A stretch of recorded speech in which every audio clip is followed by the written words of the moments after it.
Hello, everybody, and welcome to Honor Thy Podcast. This is the weekly DCTV Arrowverse podcast where we discuss everything Arrowverse.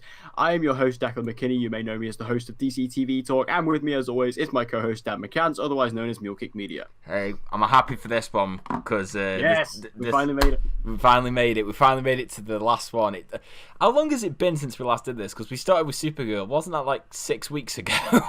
5 or 6 weeks ago. I think it was 5 because obviously we took a week off. Yeah. Halfway through, so I think it was 5. Oh, after that painful start, we've made it to the end.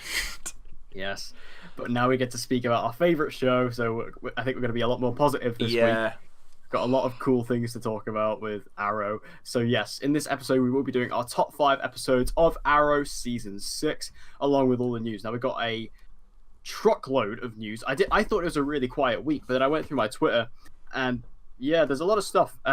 So first off, a couple weeks ago we spoke about the new Flash Pops that are coming. There's also a couple of NYCC or New York Comic Con exclusives that are going to be coming out. First off, going along with the Flash line, they're releasing a Killer Frost pop. Yeah. Which looks very nice. I mean, obviously that's going to be pretty inaccessible to us Brits, but probably have to pay like £100 for them or something like that. Like they're ridiculously expensive, like exclusives. Yeah, hopefully, though, like some places around here, like Forbidden Planet and places like that, might get them in. As I've mentioned before, my local nerd shop had an NYCC exclusive Legends of Tomorrow Hawk Girl, which I got, and it only cost me £20. I mean, I didn't like Hawk Girl, but oh well. I paid for it because it said NYCC exclusive. Oh my god. We'll talk about Hawk Girl a bit later. Oh no. But also coming at NYCC, there's also going to be the very first Supergirl pop from the TV show. I mean, I'm surprised it's taken them this long to get around to it. He probably did it because Ben was just nudging them every day. It's like, give me a Supergirl. Nah. I mean, yeah, I'm surprised it's taken them this long because obviously, like, they've done one for all the other shows. Even like Legends of Tomorrow has got like its own like release set, like with a load of characters. So I'm surprised that Supergirl hasn't had any. It's quite weird that we haven't got any other Supergirl ones at this point, just because it's quite popular given all the slate that we give it. It is a pretty popular show at the end of the day. It's our local punching bag in terms of like, if we want to make any jokes, Supergirl's it. I want no Mon-El pop. What's funny is I tweeted back to you this week. I tweeted a sarcastic tweet with hashtag Justice for Mon-El, and some guy he took that tweet and retweeted it himself with a comment saying, "Oh, these people don't know what the real problems of the world are." But he doesn't realize the fact that I was being sarcastic. Like, he was talking about some kid who was like an innocent kid who was shot by a cop in America, and I was just like, I get your point. I get where you're coming from, but sarcasm. I think he should have gotten the fact that on the first one I deliberately put the sarcasm symbol underneath. He clearly did not see that, and then he clearly didn't read your tweet first. I was like, what the fuck is it? To be fair, I did message him and he apologized to me. So, and we're cool now. He follows me now. Still funny though. Yeah, but I mean, he was actually pretty sound in the end. Like I say, sorted things out. It's all good. So yeah, we're getting Supergirl pop, and we're also getting Killer Frost, along with all the other Flash ones that are coming out, I think, this month. So where are the Arrow ones? Where's Arrow? Where's Prometheus? Where's Prometheus? Where's Prometheus? Where's Diaz? I'd even take a Vigilante pop. You just want a Ragman one. Ragman, where's that? Where's Hoss? Where's Mr. Terrific? Where's Dinah? There's so many they could do, but they're not doing any of them. What about Quentin one where he's in the hospital bed? Yes. He's in the hospital bed, and above him is... What it is, it's a set where you get Quentin in bed with Sarah and then Laurel next to him. The set. If you brought that, you'd just be crying every single day you look at it. I'd pay top dollar for that. Oh my god. Sticking with the topic of Supergirl, though, we got our first official Supergirl season poster. Did you see this? I saw it. It looks pretty good, but it's cool. Not going to be representative of this season's quality, though. I'm going to say that from... No. They put more effort into the poster. I really like the colouring. I like the red. I think it's a nice looking poster. It's really nice that they put all this red in, yet they tell us that like Red Sun Supergirl ain't going to be a part of the season until next year. Yeah, so the symbolism doesn't quite pay off. But it's a cool poster, and it definitely looks interesting. And thing is that though, it's quite interesting because I see a lot of people point this out, is that all the Supergirl posters are very, very similar in the same sense that we've never gotten a new suit for Kara. So people are kind of wanting a new suit. We got that new suit, remember? That Power Rangers suit. I was about to come on to that, and obviously, I mean, I don't want to go into that because we've done too many jokes about that on this show. But yeah, we'll see what happens with that. The next piece of news comes from, also from Supergirl. Couldn't read my own writing there. So Supergirl has added another new actor to his list, which is Xander Berkeley. Now, is this the guy from The Walking Dead? Xander Berkeley? I'm pretty sure he played one of the guys at the Hilltop. I have not read this at all. I might be completely wrong here. I might be thinking of the wrong guy, but anyway, yeah, Xander Berkeley's coming to... He might be from The Walking Dead, he might not. It's not. You can maybe look that up while I go on to the next piece of news. Oh, yeah, I know who he is. He plays, what's he called? The douchebag from Hilltop. Gregory, yeah. That's it, Gregory. Yeah, I thought I was. Yeah. So the guy who leads the Hilltop. So that confirms that he's dead in season 9. Is he still alive at this point? I don't know. No. He's still alive, but it's like, why would they cast him on here? He's got to be dead. Yeah, just for your information, guys, I dropped off The Walking Dead last season because I just had enough of its shit, quite frankly. But you're coming back next season. For season 9, though, purely for Andrew Lincoln. Yeah, I need to see how he exits the show. And also, Shane's coming back for like an episode. So one episode. I need to see that. And the next piece of news is going over to The Flash, where we get to see... Yeah, if you're wondering why there's random cuts, it's our internet playing up again. It's your internet! It's your internet! Mine's been green. Yours is fine. Mine's green as well. It's just the mic keeps cutting out. I don't know why. It's like I can't hear you, and then mine cuts out, and then I can't hear anything, and then it just kind of fixes itself. Why don't you just unplug your mic and then plug it back in? Because it's not a mic issue; it's a Discord issue. Oh god. My mic's fine. But anyway, we'll soldier on, and we'll just, you'll just have to get Dan to edit around all this. It's gonna have fun. So we have a very interesting set photo coming from The Flash Season 4, where we see a big billboard with Ralph Dibny, private investigator, on it, showing that Ralph Dibny is going to be becoming quite the celebrity inside of The Flash Season 5, which gets me very excited. Yes. This has made people speculate that maybe Ralph is going to reveal his identity this season as the Elongated Man, like he is in the comics. Because Ralph Dibny is one of the only DC heroes to actually have a public identity. So this is what people are speculating. I think that'd be cool. It'd be interesting, especially because obviously, Supergirl's going to be doing that with James next season if they actually get around to it. If they actually give James the time of day. And obviously Oliver next season as well. So do you think Ralph could be getting into that? I think it could. I think it's just more of a question of if it'll suit the storyline that they're going to do with him for his whole detective side. I don't know. I don't really see how it could maybe work in, unless it's related to a case that he takes.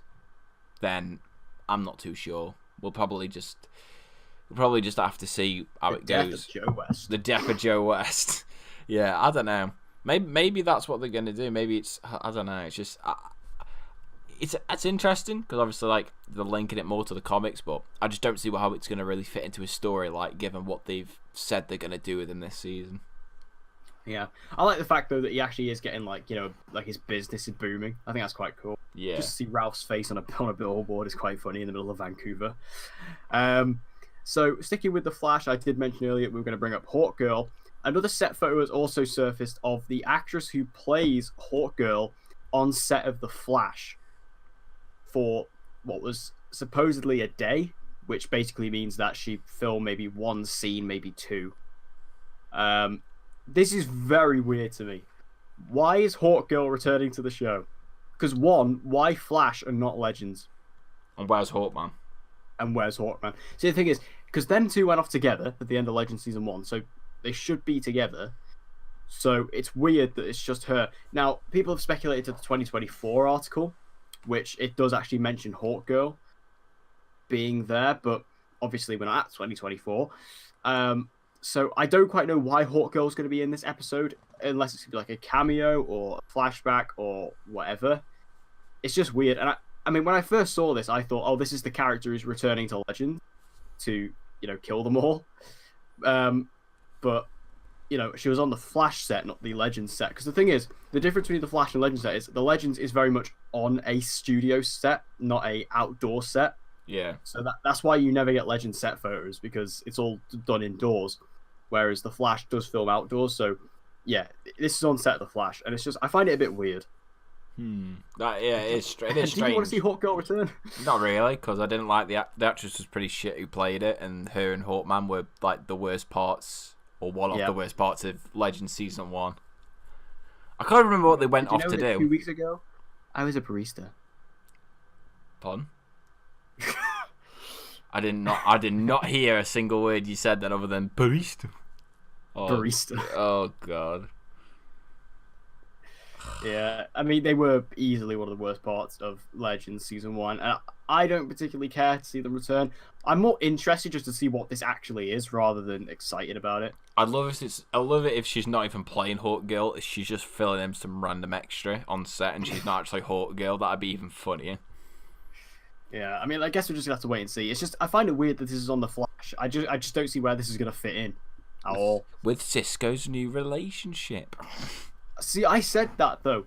I said that about this whole Cisco thing in my video about it, because yeah, if she's coming back to the show, maybe they could rekindle that relationship now that Cisco's single, but I don't really want that. So I don't think anybody does, to be honest. They've said Cisco's going to be getting like a new relationship, I think, didn't they? Or it was in a leak or something. But yeah, I mean, not that I believe the leaks anymore, but yeah. Nah, they're all fake. All fake. Yeah. Oliver's going to be in prison for 5 years. Oh, no, it's not. No. Oh, my 5 episodes, more like. Wouldn't it be funny if that was a typo? And then it actually was. Anyway, speaking of Legends, we did get a Season 4 description. I don't really, as in a Season 4 Episode 1 description, I don't really want to go through it, though, just because it doesn't really say anything. Yeah, so, it's pretty, like, vague. If you've read it, you've read it, and you can just sort of go through it, but it's not really that interesting. But moving over to Arrow news, we've got a confirmation of a new villain who's going to be coming to the show in the form of Javelin. When I first read this, I kind of thought, oh, it's just a generic villain. But he's actually connected to Curtis, which I find interesting. Because this character is supposedly an ex-Olympian. Oh, no. Like Curtis. Is Curtis going back and competing for the Olympics again? At least they give him something to do. Something. I mean, I like Curtis, but he's such a wasted character. I still have not seen him in any of the trailers. They released a trailer like yesterday, and they still did not show Curtis. No, I don't know what he's doing. I don't. I mean, I've always said this. He's the most useless character on the show, because he's not good in the field, and they don't need him back at base because they've got Felicity. So what's his role? He's just. I mean, I really like Echo Kellum, and I like Curtis, but I don't need him on the show. But if this actually gives him something, then sure, I'll take it.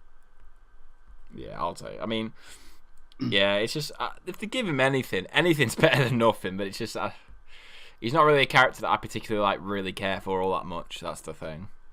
Yeah, I mean, it's an interesting choice of a villain. This villain is actually a Green Lantern villain in the comics, which is cool. But obviously, this is like a lot more of a grounded version. So yeah, I mean, like I say, if it connects to Curtis and gives him something to do, then sure, I'll take it. But other than that, he sounds kind of generic to me. Yeah, it's not exactly something that makes me like excited to hear about at all. Just because it's Curtis related. Yeah, anything Curtis related is kind of boring. Okay, we've also got some crossover castings, and these are very interesting. Elizabeth Tulloch has been cast as Lois Lane. Obviously, we did find out that Lois was going to be a part of this crossover alongside Superman. So Elizabeth Tulloch is from shows such as Grimm. And I'm not going to lie, I don't know who this actress is. I've never seen her in anything. Me neither. But she has the look. I will give her that. She has the look. She has the look. The CW look. Yeah, the CW look, definitely. Yeah, so, and I could see her paired up with Tyler Hoagland, so. Yeah, I think I can definitely see it at work, obviously. I haven't seen her in anything, so I can't really judge off anything else that she's done, but it looks good on face value, just now a question of whether she can act.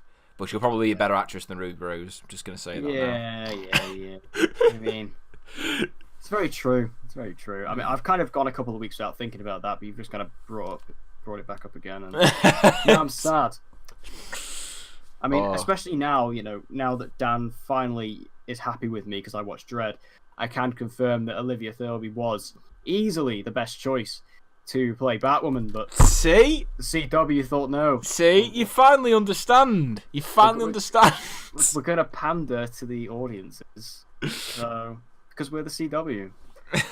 Anyway, moving on. So we also got another piece of casting news for the crossover, and it was very interesting indeed. Cassandra Amell has been cast as Nora Freeze, and yes, that you did hear that right. Amell, this is Stephen Amell's wife. Fans are coming. They're coming. Oh god. The funniest part is like I saw all these like Stemley fans are just like going, "Oh, she's never acted before." Well, she has though. She has acted before. She's in Mad Men. Exactly. Honestly, it's so funny because it's like you just see them all online. It's just like, what are they doing? And it's like, oh, it's so funny. It's so funny. But then you see all them people like retaliating with posts saying it's all right. Stephen and Emily should be together. Yeah. Some creepy shit. Oh, it's too much.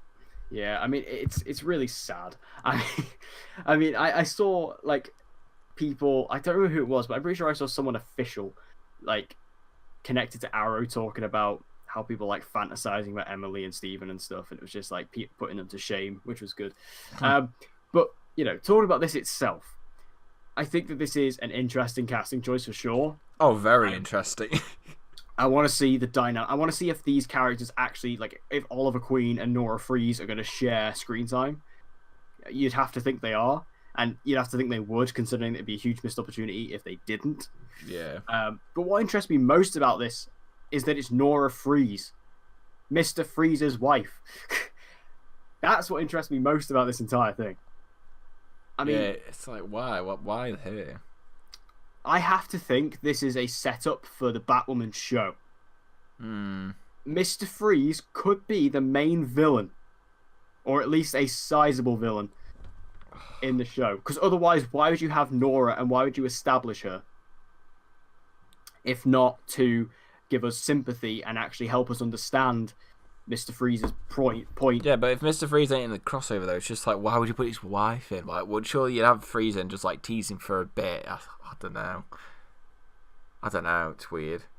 It gets me a little bit more excited for the Batwoman show, though, if they're actually going to do this. Because the thing is, I would love to see the CW's adaptation of Mr. Freeze. Because, like, live action Mr. Freeze is like a great concept to me. Because obviously you had Batman and Robin, which they ballsed it up so hard it was unbelievable. But besides that, which is a pretty funny performance, they did it in Gotham, I think, didn't they? Yeah. I mean, I don't watch Gotham. I don't really know how that portrayal was. It was pretty good at. It was really, really good at. I really enjoyed it, to be honest. I mean, obviously they didn't have some of the special effects for it was a bit shit, but in terms of like the portrayal of it and like the basics of the character, they got it spot on, I think. So there's good groundwork to work from if you just follow that. I think it's just more of a question of hoping that the CGI ain't shit.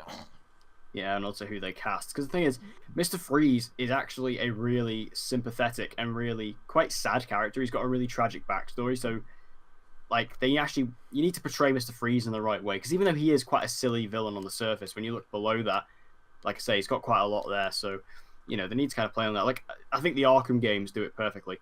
Like, their version of Mr. Freeze is phenomenal. Obviously, not only does it deliver the best boss fight in the series, but it also, that character is really well put together in those games. So I'd like to see something a bit close to that. Yeah. So after a brief location change, I am now downstairs, which maybe better, maybe worse. God knows. We'll just have to see how it goes. I do apologize if you hear a baby crying in the background. Not a lot I can do, I'm afraid. So, yeah, promise welcome to On a Die Podcast. We promise you he's not abusing his kid. No child abuse on you. No, nothing like that going on. Welcome to On a Die Podcast. So we also got, this is the biggest piece of news we probably have, which is that we received a new trailer last night for Arrow Season 7, the long-awaited trailer. Technically 2, because they did the bullshit one where it's like, let's release a 30-second one, didn't they? They released like a 30-second trailer, didn't they? I didn't see this 30-second one. Oh, I thought they released like a 30-second one and then like the minute one afterwards. You know, like they did with the Flash. Oh, I thought they did. I know what you mean, but I thought they did. Maybe they did, but I didn't see it. I just saw the 1 minute 30 one they released. Maybe they've actually learnt a lesson this time. You don't release the 30-second one, yeah, and then the hour, like the minute one, right after. Yeah, but we got that trailer, and it's pretty fire. Pretty lit. It's a pretty sick trailer. It's I actually may prefer it to the Comic-Con one. There's a lot of cool stuff in there, especially when it comes to things that, I mean, even just the ending. I love the ending with Diaz. That's amazing. Oh, it's great. It's just great. Anytime that Felicity's in the potential of dying, I'll be happy. So. William. Don't forget William. And William. Oh yeah, imagine that. Imagine you just see him put a bullet in William's head. That'd be the best thing ever. Yeah, that'd be amazing. But yeah, Diaz has a great line at the he can't save you, in a classic Diaz style. But there's also a lot of other things in the trailer as well. That you get to see the new character of Stanley, who is apparently a big fan of Oliver's work as the Green Arrow. I like that. I like that a lot, though. I like the look of that character. Yeah, it's nice to give Oliver a friend. Yeah. The funny thing is, when I first looked at him, I thought he was that Murmur character from season 3. Did I. I thought it was Murmur. It looks like him, and because that shot in the Comic-Con trailer where there's the guy walking past the cell and Oliver keeps his head down, he looks so much like Murmur, and I even thought I could see his mouth sewn together. So I thought, yeah, that's Murmur, but I guess Murmur's not even in this. I'd love it if he was the person who's who was in prison that Oliver would never expect. Imagine if it was him and not someone actually great. I know, yeah. I bet that probably will not be as good as it probably is sounding. Just make it Adrian. Steven did have an IGN interview, but we're not going to go through all of it because it was quite long. And we've got quite a lot to discuss here this week. But yeah, apparently Oliver's going to come face to face with someone in prison who he never thought he'd see again. Adrian Chase. Make it Adrian Chase. Make it a hallucination sequence and he's the guard at the prison. Just make it that, please. That is a dream come true for me. He just reprises his character. Or either that, or it's his long-lost twin, and he's basically just like a copy of his character from Orange is the New Black, like the latest season. Just do that, please. I've never seen Orange is the New Black, but I'm so tempted to watch the new season purely because Josh Segarra is purely for... I mean, I sent you that scene where he goes into the kitchen during the interrogation scene and just makes himself a coffee. In classic Josh Segarra sarcastic style. Classic. Love it. But anyway, going back to this trailer, we get to see that obviously people are sort of worried about this copycat Green Arrow who's knocking around. Also, actually, to bring back to that article for just a second, something Steven said actually really piqued my interest. There was something really quite interesting he said, where he was talking about Team Arrow, and he was saying that everyone's kind of retired, but there's this new Green Arrow, obviously, but there's also a new vigilante crew as well. So while Team Arrow is not operating at all anymore, there's a vigilante crew, which makes me think Konomi Rhodes is one of them. Definitely Konomi Rhodes. Definitely. Or whatever that character ends up being called. She's definitely a part of it, and obviously there's this new Green Arrow who's likely Roy. I really like that, though, the fact that Roy is leading this new team. If it is Roy, he's leading this new Team Arrow. I think that's pretty sick. But I just wanted to bring that up. I think that was the most interesting thing he said in that article. Yeah, definitely. I mean, I think the gang of vigilantes they got, I think definitely whoever Konomi Rhodes ends up being, she'll definitely be a part of it, just because it would sort of line up with what it seems as if they were going for, with the audition tapes. It makes sense that way. I'm interested with that. It'd be funny enough if I wouldn't be surprised if a few members of them are people that Renee is training, when he's training those self-defense classes. I bet he's secretly training them, but he probably doesn't realize it. I think that'd be... He's making a massive kids club for vigilantes. Yeah, that's what he's doing. The Hoss in society. Yeah, he's just hossing up Star City, you got to increase the Hoss... What's the word? Population. As we've said, next Heroes and Villains, if Rick Gonzalez is going, we're going to be hossing him up because it needs to be done. Is there anything else from the trailer? I mean, it was kind of more of what we've seen before, but it was just a very good trailer. Yeah, it was just very, very good. I mean, we got a shot of, we got a shot of, I can't even remember the names now of them, Starfire, Brick, and Bronze Tiger. You got a bit of all them together. No, Stardust, sorry, yeah. I was about to say. Starfire from the Edgy Show. Oh, did you see that? Oh, that's a bit of a digression. Did you see that promo they released for Jason Todd on Titans? Oh, I saw that, yeah. I have to say, that was pretty fun. That was pretty fun, but it would just be that one episode. The rest of them suck balls. Guarantee. I like the line where he's like, "Oh yeah, it's pretty cool. You get the fame, knock out bad guys, drive the Batmobile," and Dick Grayson's just like, "He lets you drive the Batmobile." Like, it's a very good line. Like, I do like that. Anyway, this trailer was pretty great, and I enjoyed it a lot, and it just gets me even more hyped than I already was. Oh, yeah, it's like it's only a few weeks away. It's just like, ugh. Yeah, I was thinking it's October 15th is when Arrow comes back, and it's currently September the 20th. So that's really not far. Like, I'm just looking at my calendar now. So that is literally 1, 2, 3, basically 3 weeks out. Oh, God. So we've got 3 more episodes of this to go before we can actually stop coming up with original content. Although I think we might have to split it up a bit because Flash, I think, comes back a week prior, doesn't it? So, yeah. Oh, it's confusing. Anyway. Confusing. Yeah, everything's starting a bit differently this year, which is a bit annoying. But anyway, we will now move on to our main topic. We have been highly anticipating all this entire series, which is our top 5 episodes of Arrow Season 6. Oh, get him. You went first with Supergirl and Flash. I went first last week, so I'm going to continue with that streak. Oh, I hope you don't mind. Have you got any honourable mentions you want to spit out? Sure. I'll throw in episode 6, Promises Kept, which was the second part of the Deathstroke story. I thought that was pretty cool. I like the fight between Deathstroke and Joey. I was very excited. Those action sequences were shit. They were bad because Antonio Negret sucks. Yeah, but I was very excited to see that just because I really like the character of Joe Wilson. I like Jericho. Yeah, he's cool. And I really want to see that character return. I thought he was going to return later on in the season, but they just kind of never did anything with him because he's actually really good. I think the actor who played him was great, really good. So I'd love to see him come back at some point. Any other honorable mentions for me? I'd probably have to go for episode 20, Shifting Allegiances. That was a great episode towards the end. You got a great fight between Oliver and Diaz. Was there anything else? I'll probably have to put episode 22 in there as well. That had a great scene at the end that led into the finale. Yeah, I'd say that's probably pretty much all of it. Oh yeah, episode 16 as well. Thanatos Guild. Purely for Roy. even though they wasted him. They wasted his character. Well, they're making up for it in season 7, so I can't complain. Anyway, my number 5 is the first part of the Deathstroke 2-parter. I've gone for episode 5, Deathstroke. Oh my god. Now, you slammed that vigilante reveal, yet you put that exact same episode in your top 5. Well, let me just get it aside first that yes, one part of this episode is absolutely awful, which is the vigilante thing.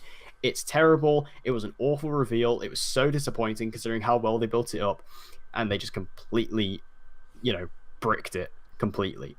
And this kicked off the amazing Dinah story arc. But oh god! If you take out the vigilante stuff, I think this episode is fantastic. Like, seeing Slade come back into the show properly was really fun. The dynamic between him and Oliver, you could just see how well these, Stephen Amell and Manu Bennett really have good chemistry together on set and on screen.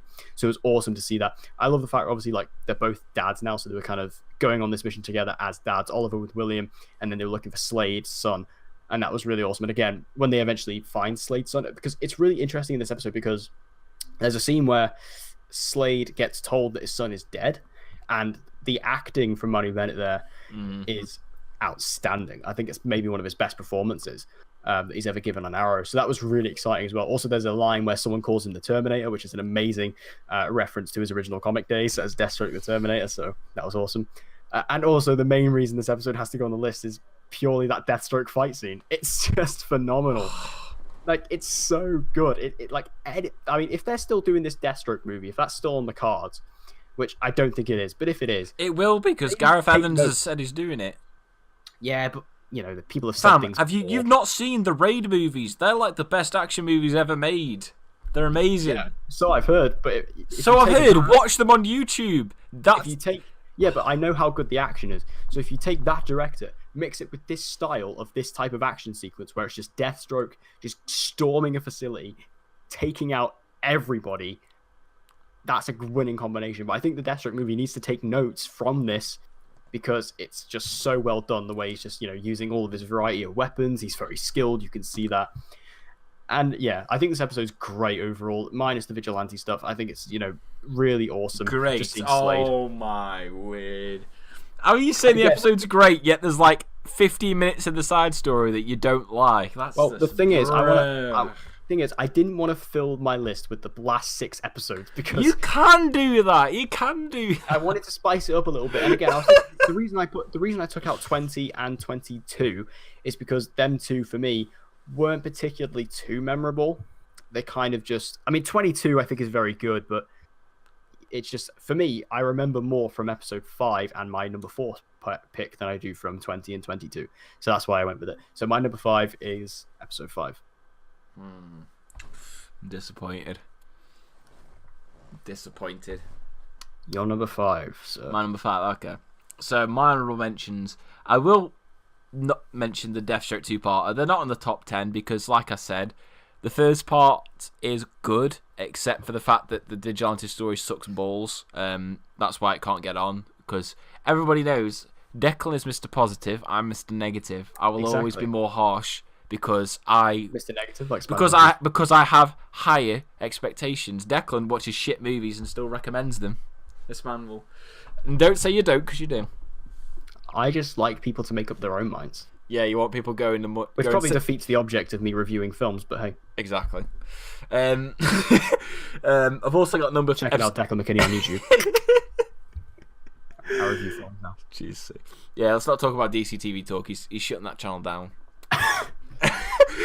My episode 15 is my other honourable mention. The first episode with Roy in it. I think it worked. A little bit better than the second one, just because we got to see a bit more of Diaz in that episode. It was all right, but I think it really wasted Roy. He was only in like 4 scenes in the whole episode, which is pretty bad. But I thought I'd mention that anyway because it was at least one that was more memorable. Especially for that fight scene with between Diaz and Thea, where he just destroys her. Yeah. Not in any sexual way, just in terms of fighting. My mind wasn't going there, but you know. They never know. Some dirty-minded people might be watching this. Normally, that's my job. And then my last one here, just kind of was like a joke one. All of the episodes any of the last 6 episodes of the season that I don't mention here are all honourable mentions. That's great. Because basically, and we've said this many, many times, the last 6 episodes are basically what this season should have been, and it's probably the reason we give this season more credit than it deserves. Save the season from going completely underfloat. Yeah, like imagine if those last 6 episodes weren't that great. I guarantee you, me and you would just be saying this season sucked balls.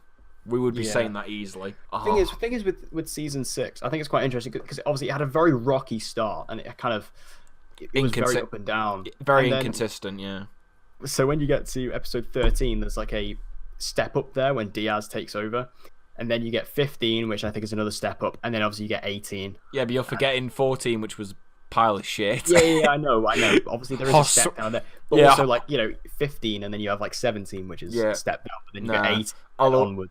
I'll always remember episode 14, Hoss getting mad at Oliver, yet he swung at him with an axe, and he's like, "Bro, you injured me." Renee can get away with it though. Classic. Oh god. So yeah, basically that's my honourable mentions, like the Deathstroke 2-part episode 15, and then any of the last 6 episodes I don't mention because they're all amazing and they saved the season. After all that talking, my number 15, Jesus Christ. My number 5 is The Dragon, episode 19. I had to put this one on because... No, you didn't. Yes, I did. No, you didn't. Fam, you're the one who was going on about, it's an overrated episode. Quoting Star-Lord. No, you didn't. Oh my god. Mate, The Dragon, I think, is... I'm going to say it now. It's the most underrated episode of this season. I do not understand why people sit here and are like, it's an average episode. It's not. They couldn't handle it just for the simple fact that Oliver's only in one scene. That's the reason they had a hissy fit about the entire thing. That's the only reason. I think this episode works really well because we spent a lot of time with Diaz. We actually learnt stuff about his character. I don't give a fuck if you're going to turn around and say, we didn't learn enough. It's alright. They might do that next season. Calm your tits down. Anywho, I think it's really good that we got to see that. Got to see more of his dynamic with Black Sire, and you got to explore that way more because the episode focused on them completely, which I think was a really good choice because they were 2 characters who I wanted to see given more development, and so putting them in a scenario where it's basically those two for the who we see for the remainder of the episode, like for the majority of it, I think was a really cool decision. The crime boss family that they introduced, I thought was really cool because it opened up the world of Arrow even more, and I think it could lead into next season, which I think would be like a really interesting thing to see. Like, it was just cool to have them go elsewhere because they went to Bloodhaven, which is a nice, obviously, reference to Nightwing. Which I really appreciated. The fight sequences with Diaz I thought were really, really good as well. Because Kirk Acevedo is just a beast. And then that end scene where he like burns what was his name, Jerry, like the school bully who like terrorized him as a kid. I thought that was a really well done scene. Like, just the tension that they built during it was so good. I just really liked the episode just because they actually went ahead and made an episode focused on the antagonist, because we've never really seen that before on Arrow. Like, it's only really this season with, this episode and the Destructive Potter where you've really had that focus on an antagonist, and I thought that was really good. Like, my only real issues with the episode would be that I thought the side stuff with Felicity and Curtis and like the Oliver section just felt unnecessary. For me, honestly, you probably could have got away with not including him in the episode because they really contributed to absolutely nothing. Like, I don't care about the smoke tech thing. And then, like, Felicity has a hissy fit because Oliver's out on the streets and apparently he's missing and she hasn't had contact with him. It's bullshit. It's a stupid storyline. It's only put in there so that Stephen Amell could be in the episode. It's pathetic, and it just didn't need to be in there. That's really the only problem I have with that episode. But I think it's number 5. Like I said, I think it's the most underrated episode. I don't give a fuck what this Mr. I Let Everything Pass thinks, who's doing this podcast with me, because it's my number 5. Deal with it. I'll just say, the reason maybe my opinion will change on it when I rewatch it, okay? Exactly, you haven't rewatched it. I rewatched it yesterday. The thing is, the reason why I found it, the thing is, I was really excited about this episode, if you recall. I was really excited about this episode, but I was let down because it wasn't what I thought it was going to be. I thought this was going to be a episode where we delved into Diaz's past, which, yes, it does, a little bit, but not to the point where we really understand why he's doing what he's doing, or, what truly... Because the thing is, Diaz is supposed to be a martial arts expert, isn't he? And we still don't know where he got his fighting techniques from. From Kunlun. That would be amazing. Hashtag Iron Fist Season 2 is amazing. But I think, I just found the episode a bit underwhelming, and I think it's a bit... You went into it with the wrong expectations. Bit just average. Yeah, but the thing is, like, they even stated in the synopsis, like, what they were going to do. It was very clear that they weren't going to delve into his past for, like, half of the episode. So for me, I wasn't expecting that. All I was expecting was more of a dynamic between him and Black Siren. The backstory stuff, for me, felt more like a supplement to what they were actually trying to tell, because I never went in thinking it was going to be flashback heavy to Diaz. I just didn't really appreciate it being just a day in the life of Diaz. I thought it was just a bit... I mean, I agree with the quadrant stuff. I think that was really cool. And again, opening up the world, I think that was interesting. And I love the pairing of, Ricardo Diaz and Black Siren. Obviously, I love Kirk Acevedo. He's amazing. I love Katie Cassidy. She's amazing. And I do like the idea of, seeing what Ricardo Diaz is doing. I just thought this episode was going to be, a bit different. But like I say, when I rewatch it, my opinion might change. But I just remember coming out of this episode really disappointed. And it was funny because you really loved it, obviously, and I didn't. And our very first episode of this podcast was us having a massive debate about this episode. So we're bringing it full circle. That's what we're doing. Yeah. Still great. Anyway, still a great episode. Still a great episode for me. I'll give it to you. My number 4 is episode 15, Doppelganger. Oh my god. My boy Roy came back. Now, I will say as a discrepancy, given that this was played to be the big return of Roy, there wasn't enough of Roy in this episode. Also, Roy was fat Roy. He was a bit, wasn't he? Yeah. I didn't realise until he sat in the chair holding his wound. Yeah. Got a bit of when I didn't even realise, because when I watched it originally, I didn't think that too much. But it was when Justin pointed it out to me, and then I rewatched it yesterday. I was like, "Hang on, he put weight on for this."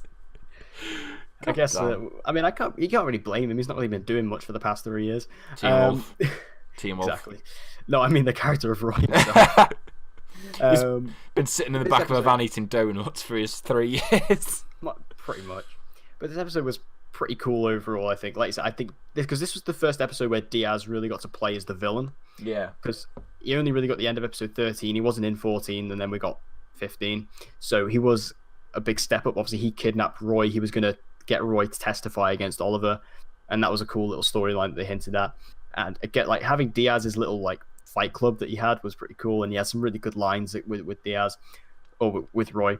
Oh. But what I really loved as well was just seeing Thea suit up again properly, because obviously Thea, she retired at the end of season 4. She didn't want to, you know, she only really suited up when she had to, you know, in season 5. But you know, this was like the first time she really wanted to, and she was like, you know, this is Roy, I need to save him. And I thought that was really cool seeing Thea do that.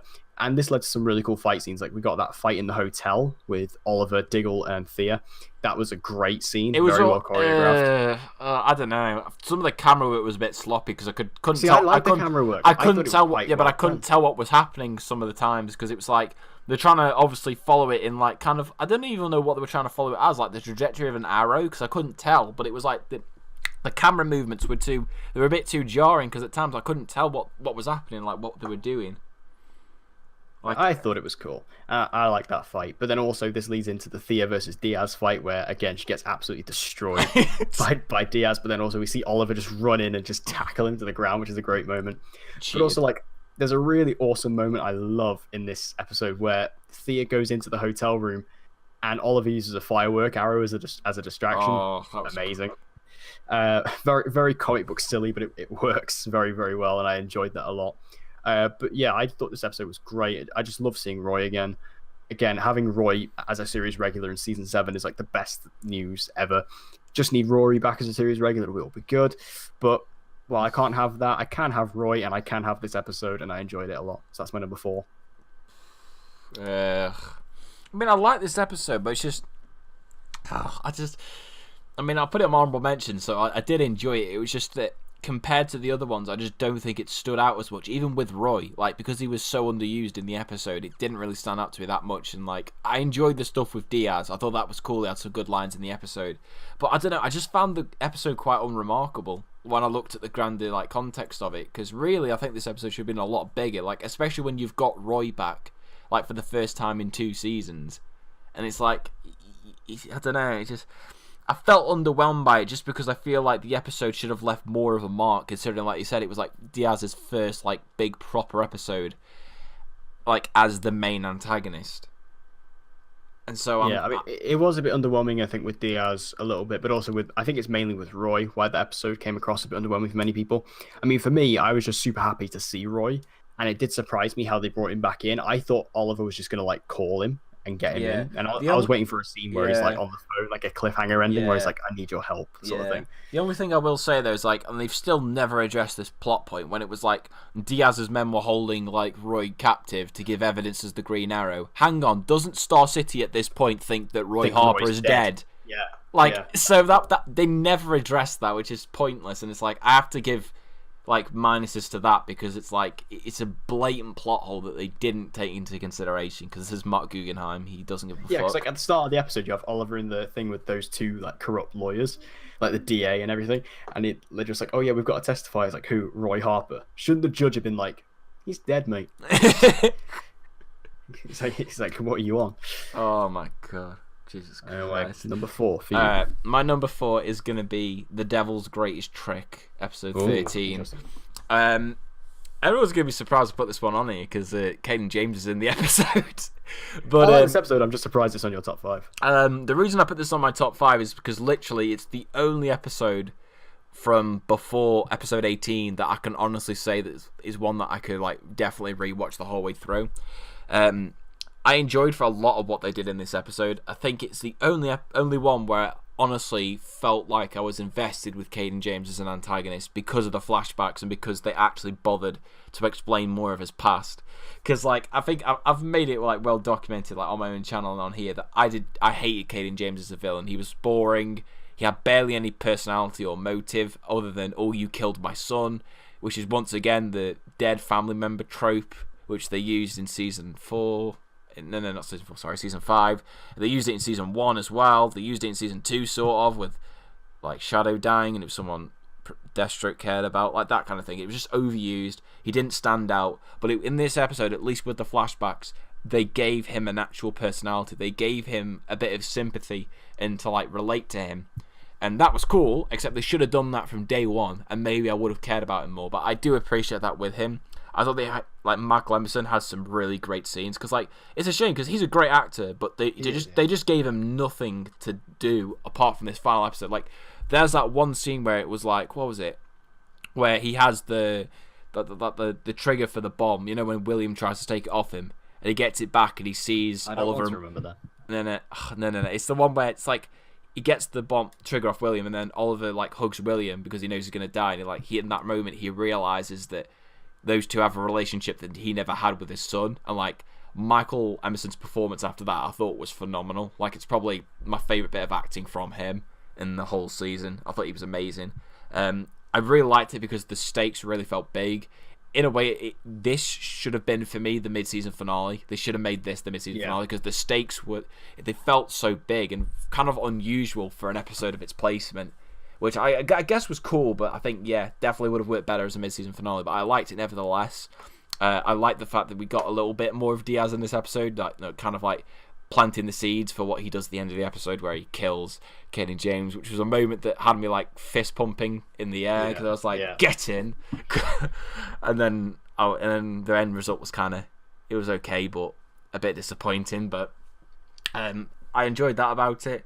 In terms of negatives, the only thing I could really think of was honestly Dinah.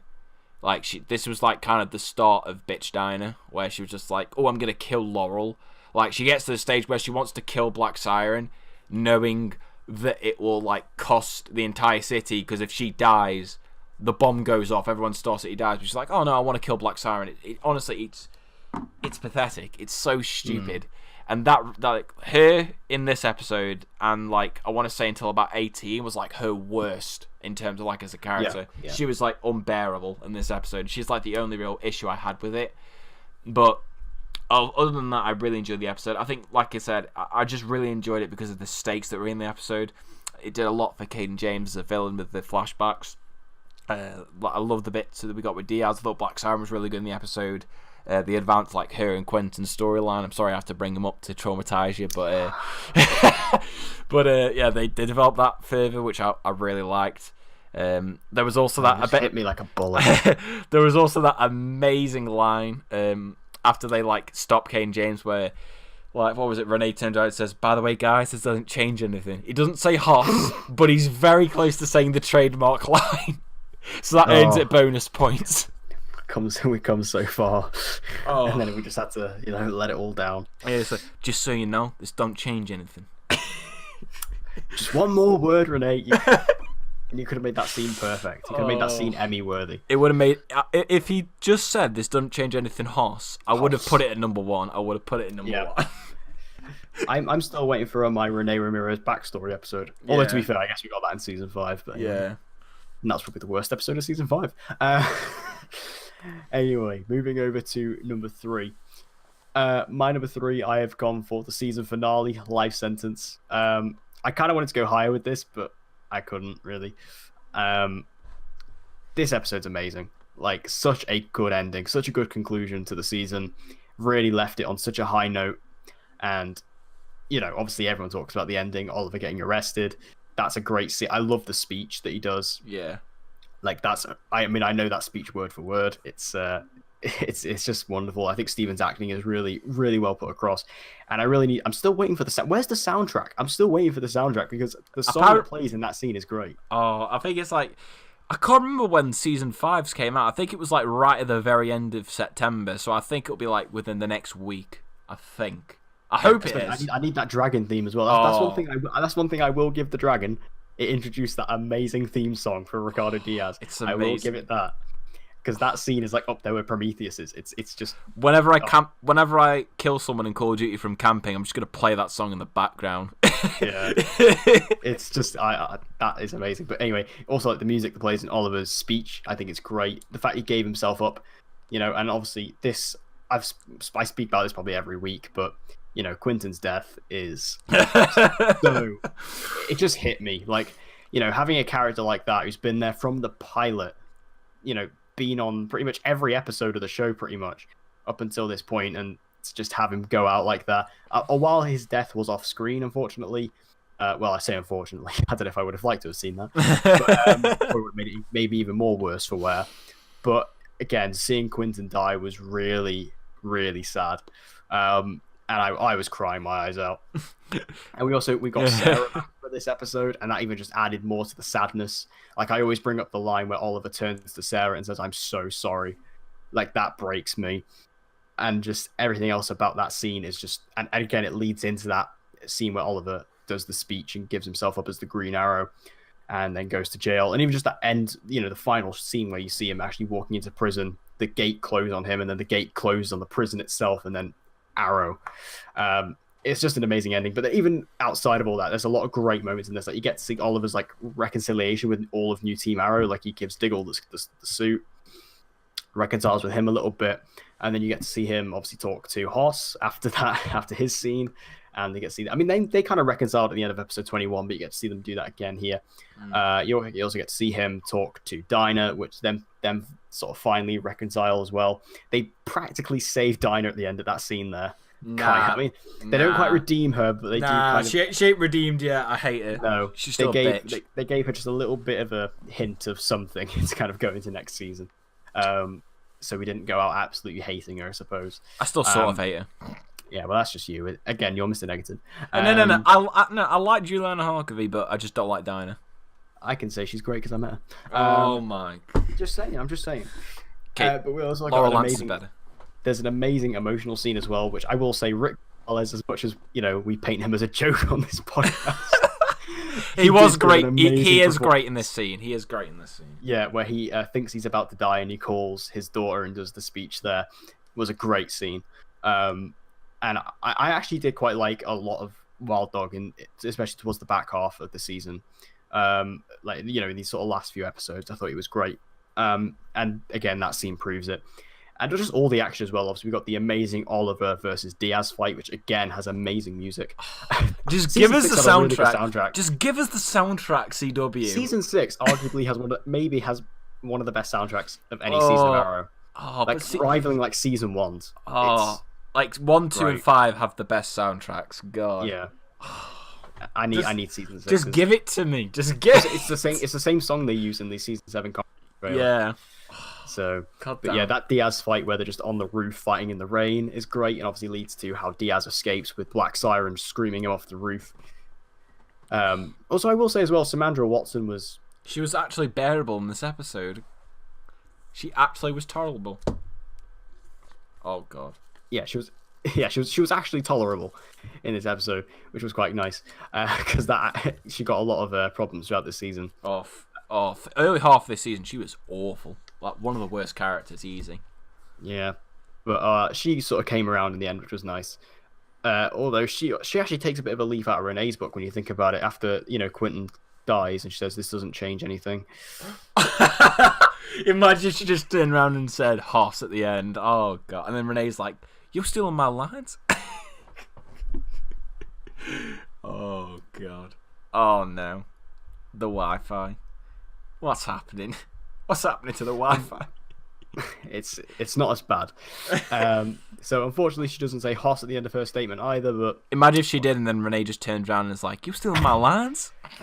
Are you still in my lines, Hoss?" That was the best line of the season. When you try to steal my bets, Hoss? What was that? Was it episode 20? I think so. Yeah. But yeah, I think this was an amazing finale. I was wondering how this was going to pair up to the season 5 finale, which was obviously, in my opinion, the best episode of Arrow of all time.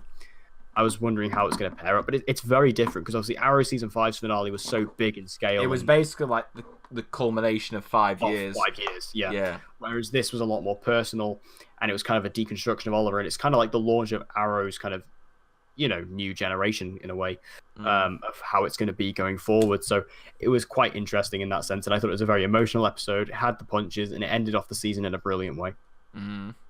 Yeah, very good. That is why it is my number 3 as well. Boom. Yeah, I can't really say a lot more because Declan's already kind of said it. We got it at the same place, but just reiterate, like, it was just really, really, really good finale. Like I said, we were kind of like looking forward to this, not in the same ways we were for season 5, because season 5 was really just like a full circle episode.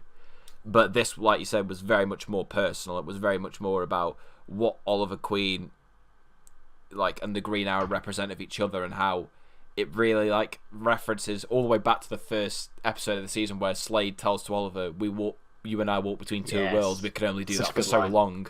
Basically, like foreshadowing what Oliver does, and it really like comes ahead in this episode. Because like them like revealing that he's the Green Arrow, that is like a really big deal. I don't think enough people. I don't think enough people honestly like talk about the fact that they've done that, and it really does change everything. Because now when he heads out of that prison, it's going to be so strange. Yeah, it's going to be really fun to see what Oliver does when he gets out. Like, yeah, because obviously now he's in prison at the moment. Obviously, all the villains he put in there, like Brick and Stardust and Bronze Tiger, they know that Oliver is the person who took them down. So it's going to be interesting when he actually gets out, like if he suits up again, which obviously he will.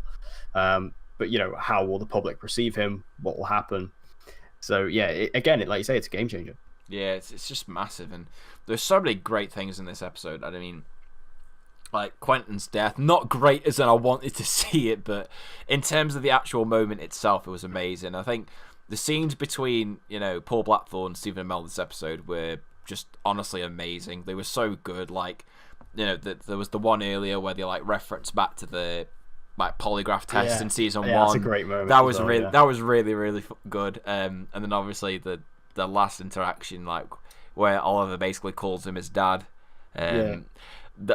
Like he's so good. I could just troll Declan and play the clip, but he'd be in tears if we did. I'll cry live on the pod, and I don't really want to do that. You've already done it before, right? Yeah. But yeah, that was a really emotional moment, and I love that they brought Sarah back for it as well, just to make it even more depressing to watch. But that was a really, really touching moment. Like you said, the moment with Renee when he rings his daughter was really great as well. Samandra Watson this episode was actually bearable, surprisingly. And just like everything that they did with Diaz and the rooftop fight sequence, that's probably one of my favourite fights ever on Arrow, just because the way that the fight scene, the fact that it was in the rain at night with that awesome music by Blake Neely. Yes. Honestly, it's so good. Such a Blake really Neely's a god.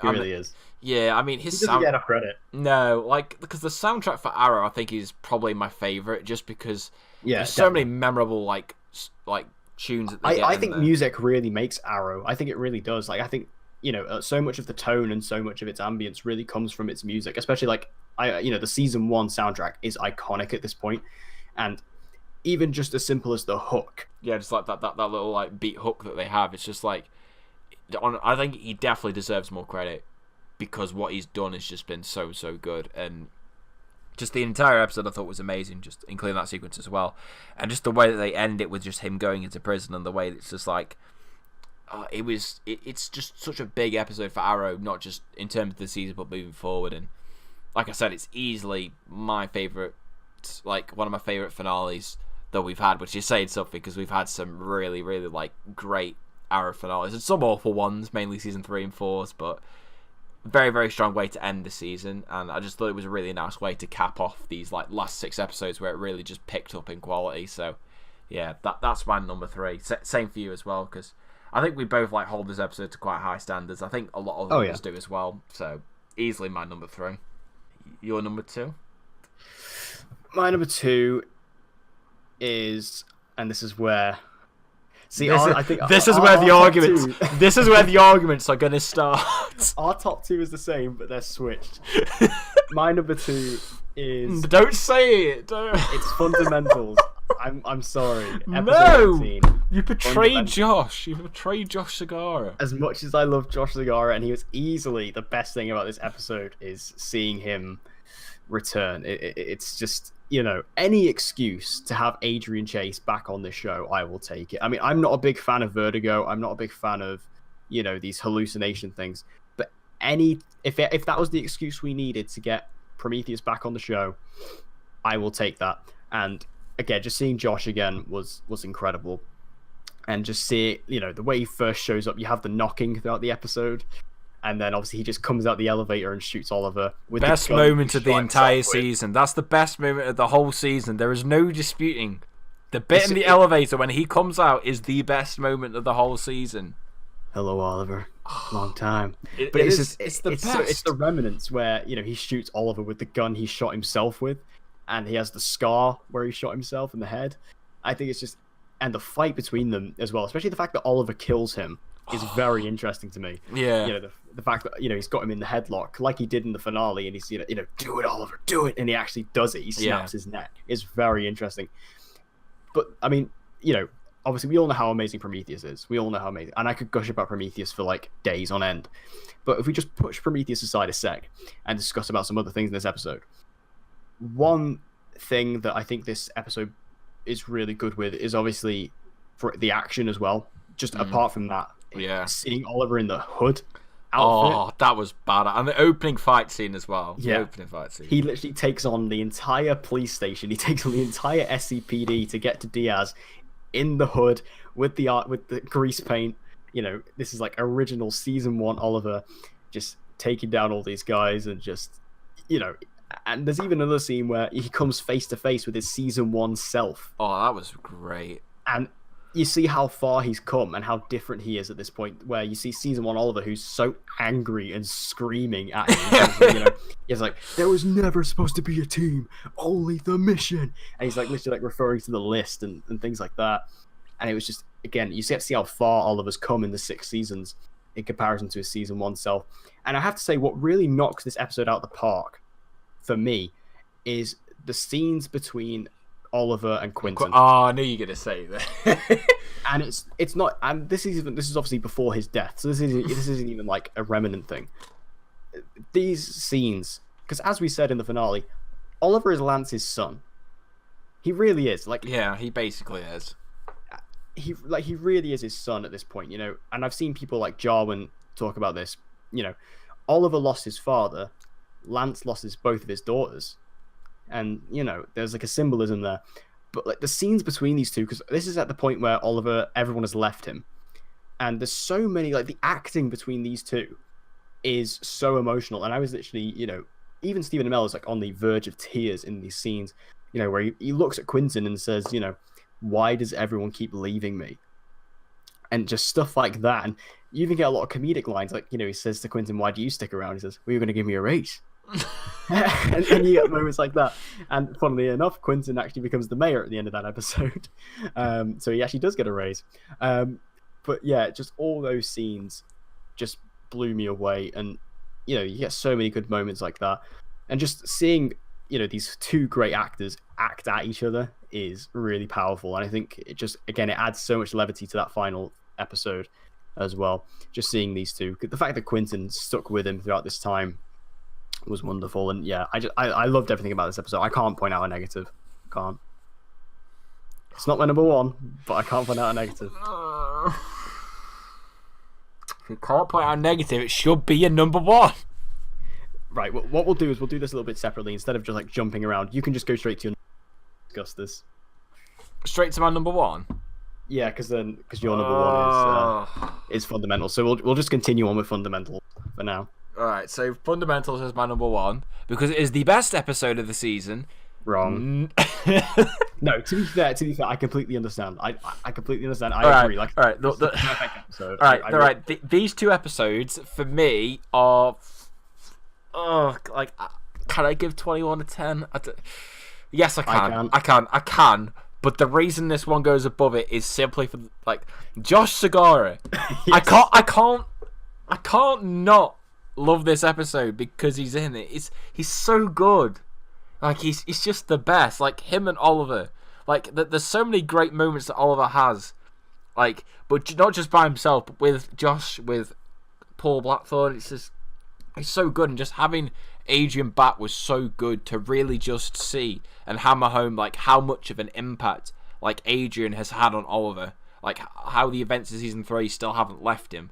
Like it was just so good, and just like I love the fact that there are so many scenes when Oliver will walk into a and it's just him sat there with a smile on his face. Yeah. It's so good. It's so good because it's like it's so good because obviously we laugh at it because it's funny, but it also like it's good because it demonstrates just how Oliver can't escape what Chase has done in his life, like the things that he's done. Like he took Samantha away from him. He's caused this like pain in his life. He's responsible for so much like horrible shit that's happened to him, and it's like he still can't get him out of his head, which I just really really like that kind of stuff. And just the scenes between those two, the hallucinations that he has are really cool. Like I said, the scene where he has the hallucination with his season 1 self, and he has like that's just like really good because it's really hard to like act when it's basically like yourself that you're acting towards. Because I can imagine it's really awkward because you're basically acting essentially to no one and nothing, and yet they make it seem so powerful as if like they really are responding to one another. It's so well done. The fight scenes of the episode were great. Like the one he has with Prometheus in his head was amazing.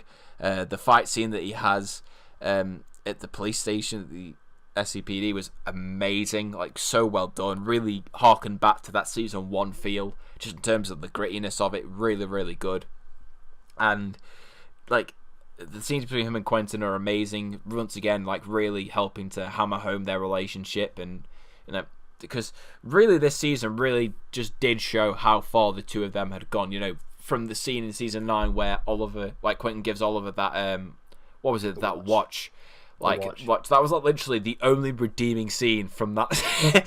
Well, one of the very few redeeming scenes from that episode. But like this season just really hammered home how far they've gone in terms of where they were in season 1, where they both basically hated each other's guts, and now they really are just father and son. And it was so well done how they handled it. And obviously the twist at the end when Quentin becomes the mayor was really really cool. Just the entire episode was just so good, and like the only real negative I have is not even one with the episode itself, but really one like a thing that it sets out, because they really like hammer home at the end of this episode. Like Oliver learns from the entire thing that he has to go back to the basics, back to the fundamentals, and he has to be by himself. Yet they don't really go anywhere with it. Like we never at all really see him working by himself. At all, because by the time we really see him back in action in the Green Arrow suit, he's already with his old team and his new team Arrow. Yeah, because I really wanted to see for like the rest of the entire season Oliver working by himself. Like I wanted to see him stick in his original suit for the rest of the season, full on like murdering people again, full on going back to "you have failed this city." Like I wanted him to go back to that, but yeah, it just never really went anywhere. So that is quite disappointing. Yeah, but that's not really anything like with the episode itself. It's really with the rest of the season. With the rest of the season, but honestly, I think this episode's amazing. Like I said, this and 21 for me are 10 out of 10s. Are the only two episodes I can give a 10 out of 10 rating to. But they're just so good. Like I said, this one just pips it a little bit for me, just because I just felt like it was more memorable, and I just felt like it's a more rewatchable episode. 21 is very well written. However, because of the fact that it's a court case episode, I can kind of see myself getting more jaded as I watch that. Whereas with this, there's always just something making me laugh. Like, just anytime Adrian pops up, I just smirk, and that is probably like the slight advantage that it has. So, yeah, it's my number 1, but I still really respect 21, which I think we will be discussing now, I assume. Yes, so your number 2 and my number 1 is docket number 11, 1973, episode 21. I thought this episode was phenomenal. Not only because this episode was actually written by the Legends writers, which I think showed quite a difference, to be honest. Because this I think is one of the most well-written episodes of Arrow. And yeah, you really got to see how better the writing was. But also, this episode didn't have any action in it, and it was purely it had the action sequence at the start, and then like the bum rushing Diaz. Yeah, see, this is the reason that I put 18 above it. That scene felt so out of place. Yeah, I can get that. It didn't need to be there. It didn't need to be there. It was almost like they were like, "Oh, we've got no action. Just throw this action scene in here." It didn't make sense. We didn't need it. You had one at the beginning and one at the end with Black Siren against Diaz. You didn't need this one in the middle. Like, it was bullshit. You didn't need it. Yeah, but I can see that. But besides that, for me, I just think seeing the dialogue between all the different characters, like you know, each time everyone's called up to the stand. Yeah, it's really good. Although it's a little unearned at times with characters like Dinah, and especially because Dinah at the start of the episode is like, "Oh, I'm just gonna plead the fifth," and it's like, Okay, but like Renee has a good moment there, especially because obviously Renee's on the stand. Then Diaz comes up with Zoe, basically with a knife to her throat, basically saying, you know, you're gonna testify. Yeah. And then he looks over, and then Oliver just like whispers like his name, and it's like he gives him that nod. He just gives him a nod, saying, "It's okay, do it." Sort of. That was such a great scene. Yeah, that's a great moment because again, barely like Stephen Amell didn't even have to say anything. He just had to look at Renee, give him a nod, and it's a great little bit of acting. And this goes back to the end of the episode where him and Renee have their reconciliation, which is really nice. It's a really good scene, and they actually pretty much redeemed Renee, I'd say, by that point. Yeah. I mean, I will say overall, in terms of Renee, I was a bit annoyed with him just because they pretty much sent him down the exact same path he was on in season 5. They just completely repeated his story. But, you know, it's Hoss, so we can get away with it. But, you know, in this episode, he was amazing, and he was pretty much fantastic for the rest of the season. But yeah, I loved everything with that, and everybody on the, especially because like I like when Diggle takes to the stand, and you know he's quite funny about it. But then obviously we have the incredible cameo, which is kind of the big standout of this episode. Obviously, Colin Donnell coming back as Tommy Merlin was incredible. I really wish they hadn't spoiled that in the promo. I mean, even though we kind of knew about it anyway, because that's the problem with the work, you know, the field we work in. We do find out things before we are pretty much supposed to. But I feel like they should have not revealed that in the promo, just because it's such a good reveal. You know, you have Oliver on the stand, and they're basically, because this, you know, it's just like an attorney. You know, she's really hammering on Oliver. You know, it's just like, you know, because this is when Oliver reveals that he went to Hong Kong and he went to Russia to the public, which the public didn't. Everyone just thought he was on Lian Yu for 5 years.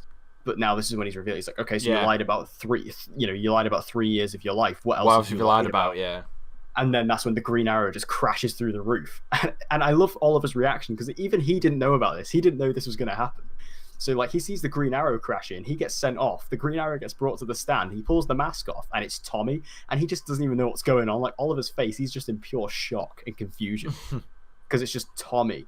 And obviously, you do find out, obviously, as we all predicted, it was the human target from season 5 putting on a mask. And it is quite funny because he doesn't act like Tommy at all. He's like very cocky and big-headed and very, you know, they always say, oh yeah, you know, if there's any consolation, my team is going to extract me before I ever get to prison. So, and, you know, you get lines like that. He actually kind of reminded me of the Green Arrow in the comics, just with his attitude. Oh, it was fun to see. Because he acted nothing like him, but he was still amazing. Yeah. Everything Tommy says though in that scene is fantastic. I love the fact that, you know, he kind of clears Roy's name in that sense.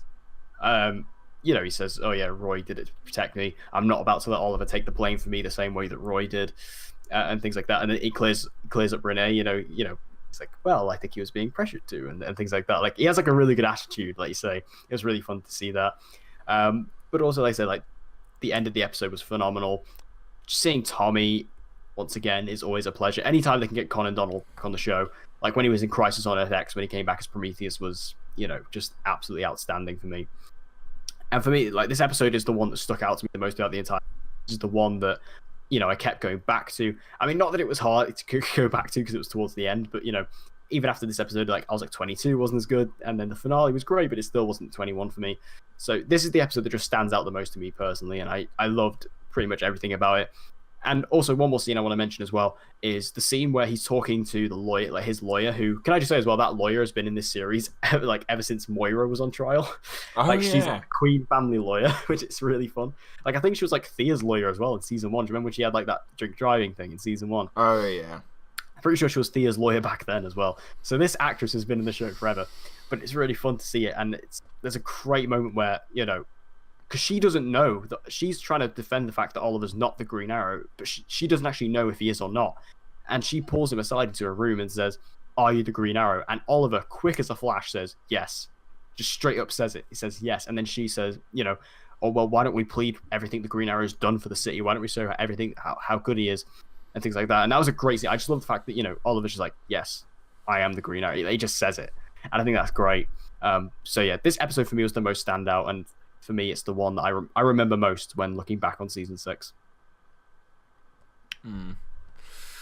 Yeah, it's a great episode. It's just, like I said, I just don't find it as rewatchable as 18. But I mean, it's still a really, really good episode. Just, yeah, like you said, the writing for the courtroom stuff I thought was really well done, because it's something that they could have gone seriously wrong if you don't write it in the correct way. It just becomes incredibly boring.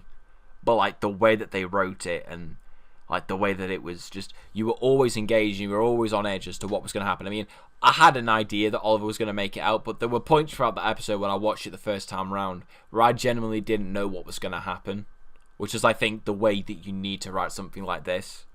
Like, it can't just be like predictable from the outset. You need to have like a bit of like doubt in you as to what's going to happen.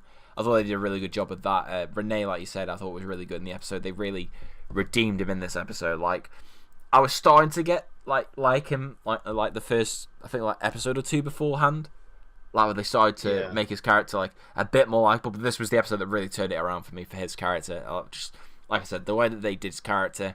You know, he tries to obviously go in saying like, obviously Oliver's a jackass, I accept that, but he's in there because of me. Like, yeah, I think that's actually a great moment, actually. Yeah, you know, when he says, you know, he's in this situation because of me, and you know, it rings very true. And it's even like the contrast with Dinah as well, because Dinah's just like, oh, I don't care. But like Renee's just like, no, I mean, you know, to be fair, he's a horrible guy, but he is in this position because of me, and this wouldn't be happening if it wasn't for me. So I do think that is great, you know, kind of like his self-reflection in that sense. But yeah, I just really like what they did with him in that episode. That was really cool. The Black Siren stuff as well was really cool as well. Like, you know, Diaz obviously was trying to use her as like a way to try and convince everyone, like get her to testify that Oliver's the Green Arrow, but then in the end she doesn't. And that was that was like the turn. Yeah, that was like the full on turn where she turns against Diaz. Like, that was really, really cool to see. And like at the end of the episode, she like fully takes a stance against him. You know, she attacks him. And that's the thing. Like, even without action, because like I said, the only two proper action sequences in the whole episode are like at the beginning with Diggle, like rescuing Christopher Chance, and then at the end with Black Siren, and then that shitty like Diggle like humping Diaz against the car, that fight scene. Did you say humping against the car? He pretty much was. He was like right up against him on that car, man. He was getting a bit too intimate with Diaz on that car. Oh, you can't even have a ship name for Diaz and Diggle. Doesn't work. No, because they both got the same first letter. Jesus. Wriggle? Hashtag wriggle. But yeah, that was really cool to see. Tommy in the episode was cool, even You're though just like not getting hashtag wriggle out the back of your head now. So I've done my work. But yeah, I like Tommy in this episode.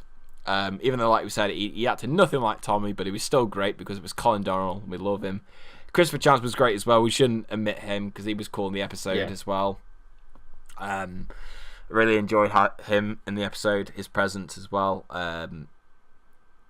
The only, I mean, not really a lot else I could say because it was just a really well written and very unpredictable episode, but in the right terms. The only real two negatives I had, like I said, with that awful fight sequence on the stairs, which didn't need to happen. It was only thrown in because we got no action.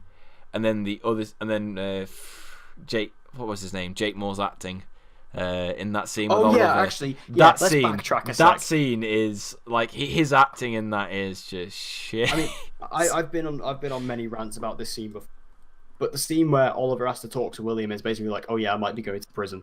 And Oliver is, you know, Stephen, he's trying to be so emotional with his acting. He's trying to really get there, but he can't get that emotional response he needs because Jack Moore is terrible as an actor. I'm sorry, Jack. I know you're only a kid, but you're annoying. You're terrible. Get off the show or go to boarding school or let Diaz kill you. Just like give up. Because at the end of the day, I don't want you on the show. I have no place for you. I have no time for it. Get off. Was that just like a full-on personal attack against him? More William than anything, to be honest. But yeah, but also Jack Moore, because you said he was a bad actor. He is. I'm not afraid to say it. Oh, you're hard. I know. You're hard, mate. Fucking I know. Come at me. To be fair, Jack Moore could probably take me in a fight, to be honest. Probably, because you are a midget. Yeah. I wonder who's taller, me or Jack Moore. Jack Moore, if you're listening to the show, write in and say how tall. I want to know. Just out of curiosity. Yeah. This turned weird quick. Let's. You're gonna do a YouTube boxing match between you and Jack Moore? Hey, see how much money that made.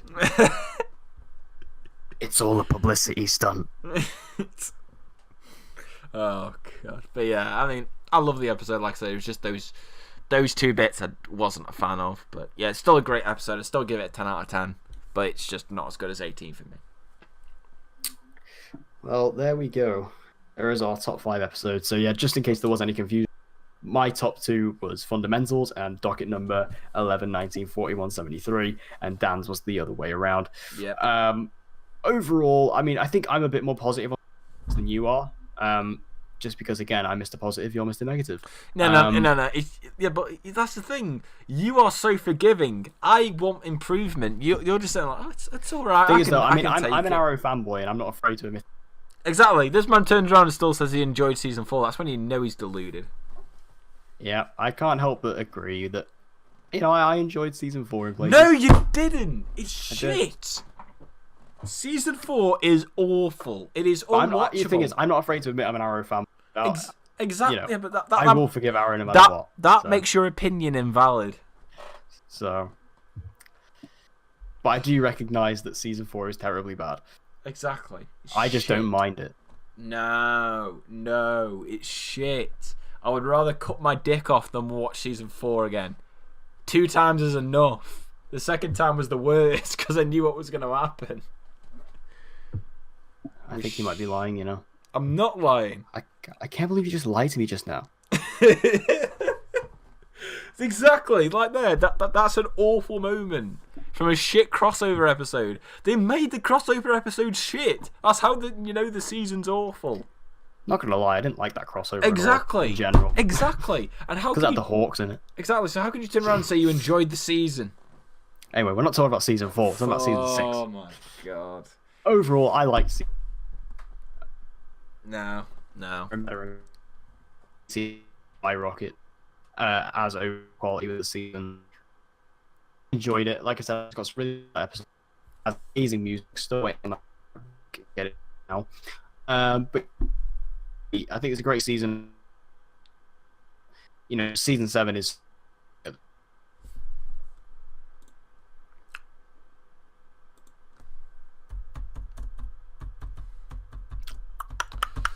Well, let's just say you were cutting out throughout the majority of that, so I couldn't hear your bullshit thoughts about season 6 because all I heard was season 6 and great.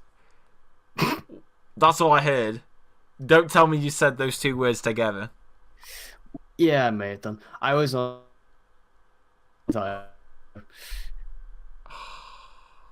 Jesus Christ! You disappoint me. You disappoint me. Nah. My opinions on season 6. It is mediocre. I mean, I don't know, because like. See, you're backtracking. No, because it's like. Come over to the light side of the force. If it ended at season 7, if it ended at episode 7, 17. If it ended there, I would give the season a 4 out of 10. I legitimately would, or maybe like a 4.5 or a 4.5, I'd say, because it was so inconsistent, and there was like barely any episodes that I want to rewatch. But it's like the last 6 episodes, that's what makes it so difficult to rank. Like I could say for a certifiable fact that I can't give this season higher than a 7. It can't get more than a 7. If you give the season an 8, you're officially a retarded fanboy. I'm just saying that now, because just because that incredibly tempts me, I'm going to give it an 8.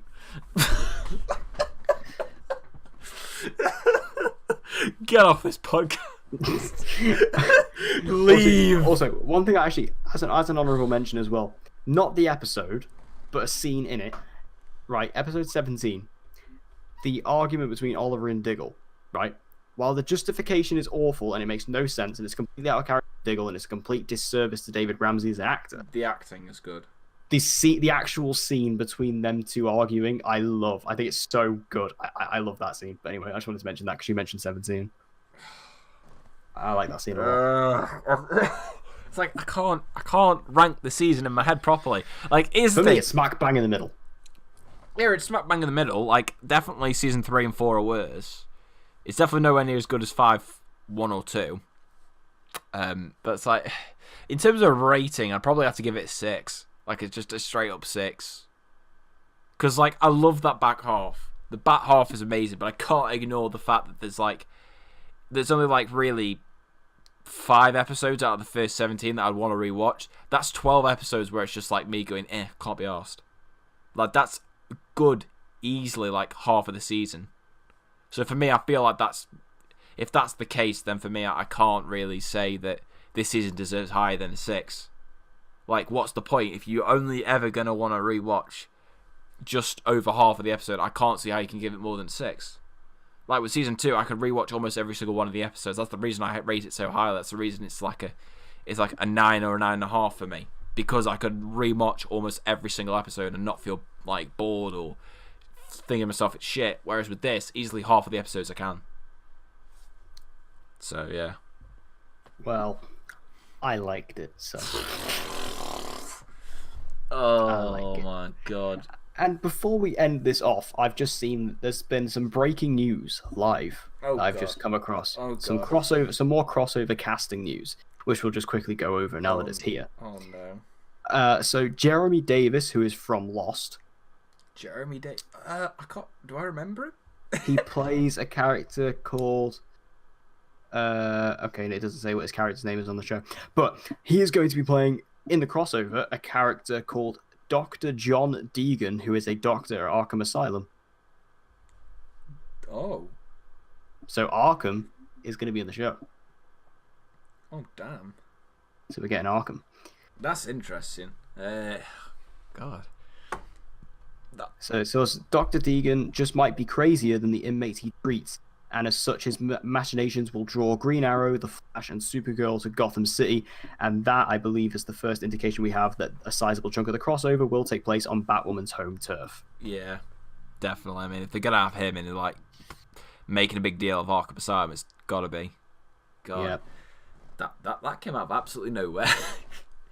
He played a character on Lost called Dr. Daniel Faraday. Daniel Faraday. Oh, yeah, but he's in the later seasons. That's why I don't remember him, because later seasons of Lost suck. So I hear. So anyway, yeah, that's some breaking news. You heard it here first. Although this episode will probably not go up for a couple of days, and then, everyone will know about it anyway. That's fine. So that was the end of our series where we were just the top episodes of the seasons. Yeah, I mean, this is definitely my favorite one. Even though I think the best season obviously was Legends, season 3, I think Arrow is kind of like the most fun to discuss. Yeah, no. Legends was better. Facts. In favoritism and also quality. So you cannot turn around and say the season was like better to watch. You can't. I said better to talk about. Yeah, better to talk about, but definitely not as entertaining. Yeah. No, I agree. Obviously, Legends was much better. I think because Legends season 3 was the only show that was consistent this year. Exactly. The only one. Because again, we spoke about this last week, but I remember we had a conversation at the start of the season where we said, bit of a rough start. like Arrow was very up and down, Flash was very up and down, Supergirl was strong at that point, and then Legends was good. But Legends was the only one that got consistent because Supergirl just got worse, Flash stayed inconsistent, and then Arrow got better. But yeah, no. Correction. Better in the last 6 episodes. Still better. I think season 6 gradually got better as it went. No, it didn't. I think it did. That's what I say. No, it didn't. You say episode 13, 15, 18. What about 14? Yeah, but that's what I'm saying though. 14 sucked balls. 16 was disappointing. 17 sucked balls because they argued each other for no reason. It's just like, I want to be team leader. You can't be team leader. I'm quitting. You quit. That's literally all it is. That's the whole thing they do in that entire episode. It's like the equivalent of babies shucking the toys out of the fucking pram. It's awful. That's a very good metaphor. Exactly. But anyway, that was the end of our series, and we hope you guys enjoyed it. And we'll be coming up with some more different content over the next 3 weeks or so before the shows officially return, and we can go back to our old format of the reviewing. Now, as a special announcement, I would like to officially announce that next week we are going to have a very good friend of ours and also a very good YouTuber and comic book writer known as Chris Ojo. You may know him as Commie Chris. He's going to be joining us on the show next week. I've been speaking to him over the past couple of days. We've been arranging some stuff, so it's really fun. We're going to have him on the show. I actually met up with him briefly at Heroes and Villains Fan Fest as well. I met him in a line. You did not tell me about this. Did I not? You never told me about this. I was in the queue for. I think I was in the. I don't think you were here at that point because. Oh yeah, was it David Ramsey? Yeah, David Ramsey. Yeah, it was David Ramsey, and he was like in the queue across. He wasn't in the same queue as like across the room. Oh, because like he was like but yeah. So yeah, he's gonna be on the show next week, so that's gonna be really cool, and we're gonna go and see him. It was just funny, like because we were like on messaging across the room because like we could like see each other. We were like, oh yeah, like we weren't even really talking physically, but yeah. Anyway, Chris is going to be joining us on the show next week. He's going to join in on the discussion, and it's going to be awesome to talk some DCTV with him. So he will be on the show next week. So thank you guys for listening to this episode. We hope you enjoyed it. If you did, please share it around to anyone who you else think might enjoy the episode. And with that said, I've been Declan. I've been Dan. And we hope to see you guys again next week. See you.